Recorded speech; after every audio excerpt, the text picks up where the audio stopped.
Siamo col presidente Silvio Lessi. Presidente, ecco, i tifosi, un po' tutta la città è preoccupata per il futuro dell'Agragas. So che c'è in atto una trattativa con degli iracheni, ecco, che dire, che risposte dare ai tanti che li attendono da parte di una società, quella dell'Agragas? Io volevo precisare intanto che non si tratta di una trattativa. Questi investitori stranieri hanno manifestato un interesse nei confronti dell'Agragas e noi li abbiamo invitati ad Agrigento per vedere, di capire il livello di interesse che c'è verso questa società, e quindi li aspettiamo per sederci attorno a un tavolo e spiegargli un po' qual è la situazione attuale dell'Agragas. Dopodiché, se l'interesse sarà più rafforzato da questo punto di vista, si potrà iniziare a parlare di trattative.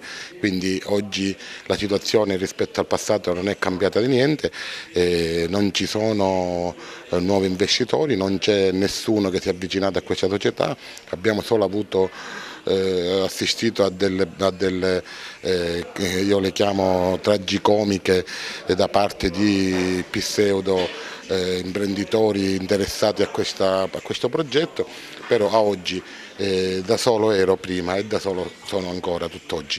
Io ho sempre detto e ribadito in tutte le sedi che non ho la capacità economica di sopportare un campionato di Lega Pro. Ho tirato fino a dicembre perché ho voluto, come dire, portare avanti una situazione che potesse avere anche uno sviluppo futuro dal punto di vista di nuovi investitori. Oggi la situazione è quella che è, noi dobbiamo fare di necessità virtù. Se non si dovesse concretizzare questa trattativa, prenderemo i provvedimenti di rito affinché si possa salvare il salvabile e quindi non portare questa società allo sfacelo totale. È chiaro che per fare questo ho bisogno della collaborazione di tutti, io infatti lo ribadisco anche presso la vostra emittente che io sono disposto e lo farò ad indire, qualora non si dovesse concretizzare nessuna nuova entrata in società, ad indire un'assemblea pubblica dove convocherò la politica, gli imprenditori, i tifosi, tutti quelli che vogliono il bene di questa società, perché questa società e questa squadra non è di Silvio Lessi ma è della città di Agrigento. Quindi oggi io convocherò nei prossimi giorni un'assemblea pubblica dove tutti insieme decideremo il futuro dell'Agragas. Quindi diciamo che la gente, insomma, può continuare a avere fiducia nel futuro della società. Si parla addirittura che alcuni giocatori vorrebbero andare via e che voi magari potreste affrontare il resto del campionato con diciamo, i giovani. Ma se ci sono dei giocatori che vogliono andare via, e devo dire anche in base agli ultimi rendimenti delle partite, forse se qualcuno ha intenzione di andare via che lo dica chiaro e vada via, noi sicuramente non lo tratterremo.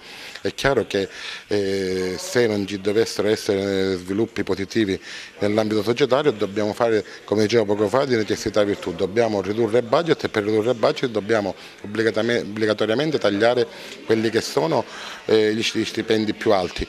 Dopodiché questo non significa che andremo a giocare con i ragazzini, ma andremo a prendere dei giocatori che magari si accontentano di un budget un po' più ridotto.